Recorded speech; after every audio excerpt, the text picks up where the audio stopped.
Before I jump into this week's podcast, I wanted to take a quick minute to say thank you to all of our troops. Thank you for your service, and thank you for being the backbone of this nation. Right now, the world is a scary place, and there's so much nonsense taking attention away from what is really important. So my thoughts and prayers go out to all of the troops being deployed, all of the families kissing their loved ones goodbye, for all of the soldiers who won't be coming home, to the soldiers giving their lives for this country we take for granted. Praying for the safe return to all our brave men and women in combat boots. Also, I have some listeners in Australia I wanted to give my thoughts and prayers to as well. I'm sure everyone has been watching the news, but if not, there are some devastating fires raging across Australia. Not only are we concerned for residents, but the wildlife and ecosystem. This is a tragedy not just for Australia, but everyone watching from their living rooms. So my love and prayers go out to you as well. Hey guys, welcome back to my podcast. I'm so excited to be back. It was a nice holiday break. I hope all of you had an amazing Christmas. Hope Santa treated you bitches well, and wishing you a very happy new year.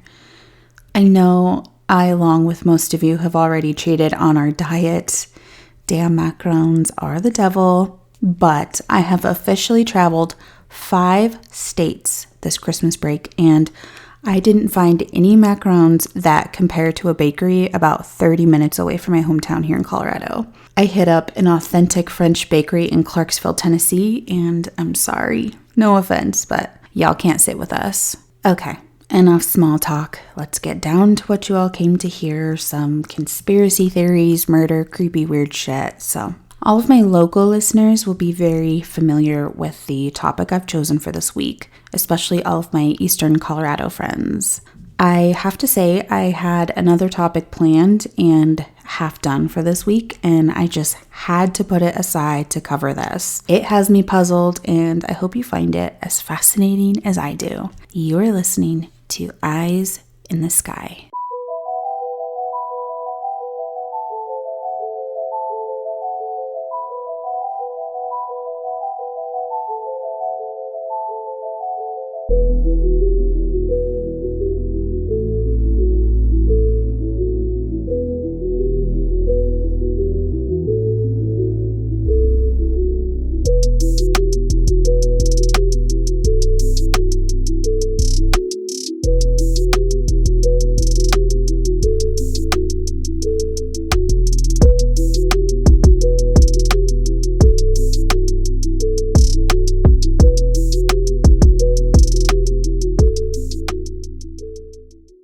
The Eastern Plains, where the blacktop turns to dirt, everybody knows each other by name.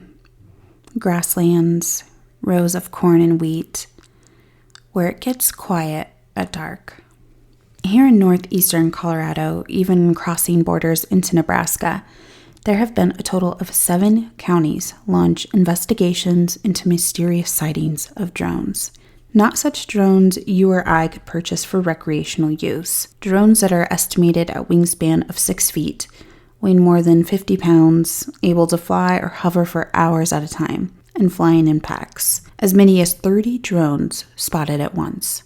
Estimations of this size means these drones require a manned aviator, an actual pilot.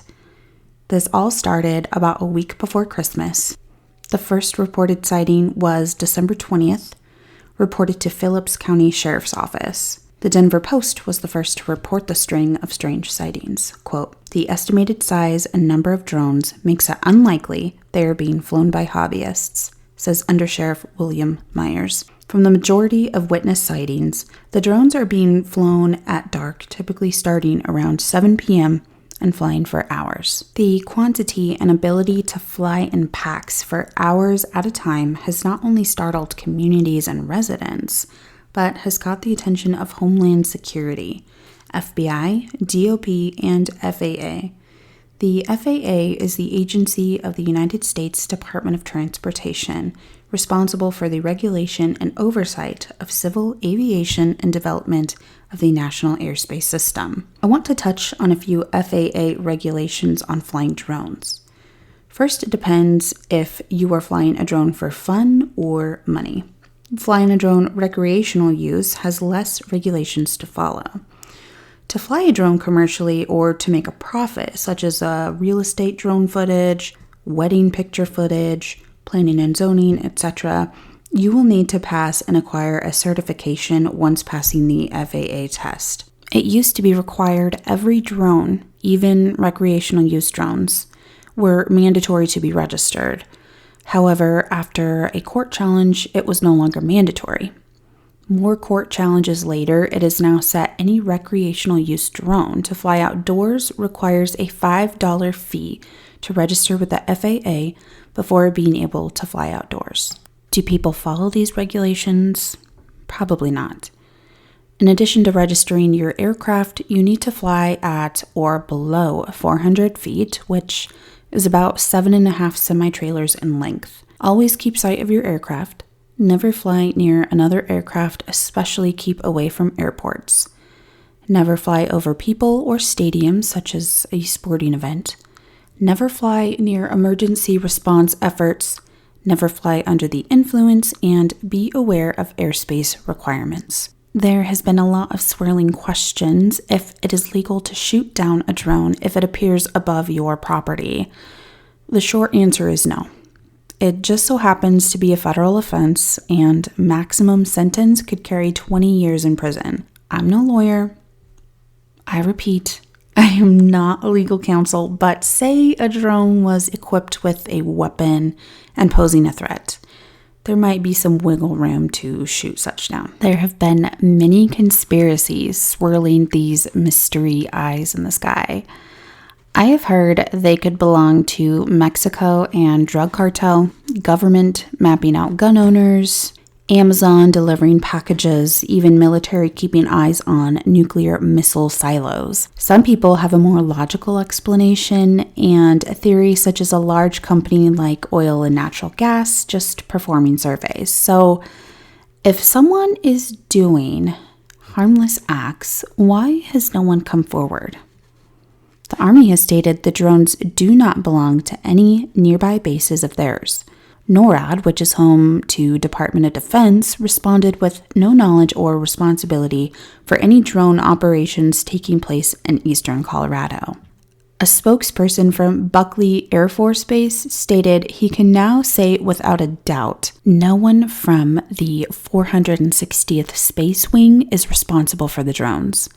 A number of other companies and forces have all stated the same thing. National Oceanic Atmosphere Administration, Xcel Energy, BNSF Railway, Neocorp, a mining project in southeast Nebraska, United States Geological Survey, Amazon, Google, Colorado Oil and Gas, wind farms, Black Swift Technologies, Colorado Department of Transportation, Uber, universities, the list goes on. No one has taken responsibility for the action. No laws have been broken. Colorado law states none of the statutes fit for harassment or trespassing. Even though several counties, FBI, and FAA have launched investigations and searching for answers, FAA stated the drones aren't flying in restricted airspace, and local sheriff's offices have stated, as strange as they are, they don't pose a malicious threat. The sightings I have heard of typically start at dark, around 7 p.m. You can easily defer the drones from airplanes by height and flashing lights, white, red, green, and even blue. A single drone was spotted 25 miles away from Yuma County border over the town of Paoli. It is said to have not moved all night, it just hovered.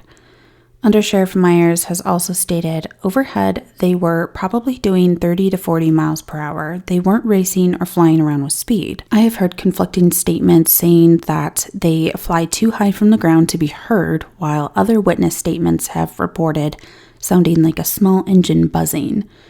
At estimated size of 6-foot wingspans, 55 pounds or more, these drones can cost upward of $100,000.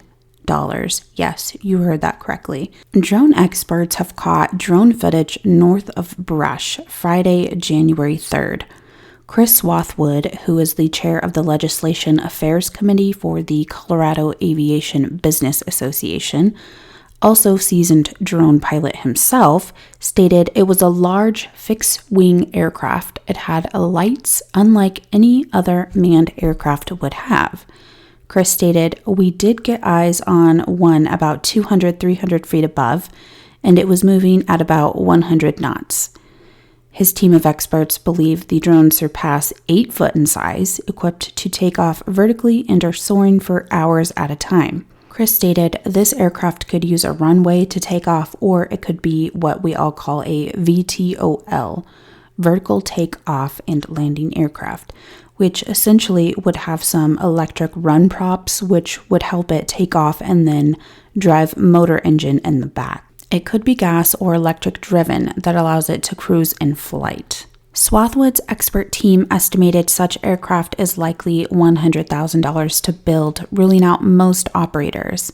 He stated, quote, "These are very sophisticated, very high-end, very specific, and very targeted drones. We have the consensus that it's probably the military or a military contractor. Until someone comes forward, it's all speculation." Video footage captured up until now has been on shaky cell phones until Viero had caught and produced a time-lapsed video from a tower above Hillrose, showing the drones coming and going on January 1st, New Year's night, from 7:20 p.m. to 8:14 p.m. Saturday, January 4th, an interview and story covered on 9 News spoke about the drones causing problems at local airports. Quote, "I think the drone mystery is really getting out of control now," says the manager of the Burlington airport. "The mystery and public taking matters into their own hands and chasing these drones with spotlights and lasers is posing a danger for pilots flying airplanes mistaken for drones."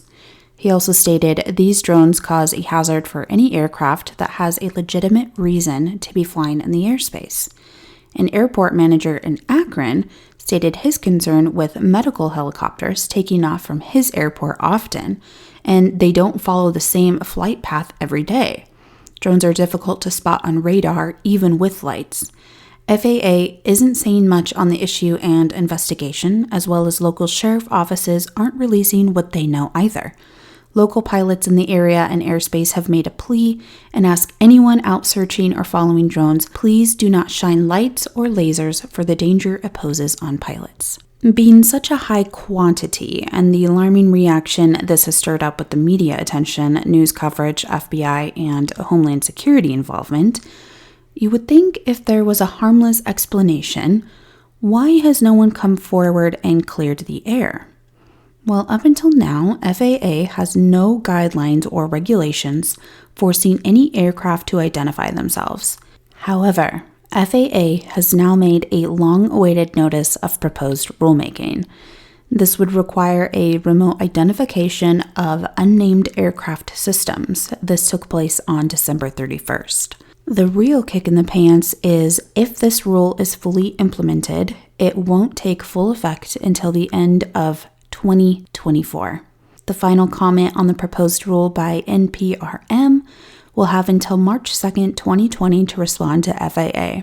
There are, of course, exceptions for aircrafts weighing less than 55 pounds, so this won't directly affect any hobbyist or recreational users. This proposed rule would provide a certain amount of identification and location that people on the ground and other airspace users could use. Since I live in the area, I myself have gone hunting for them, but my Facebook has been congested with nothing but drone sightings and stories.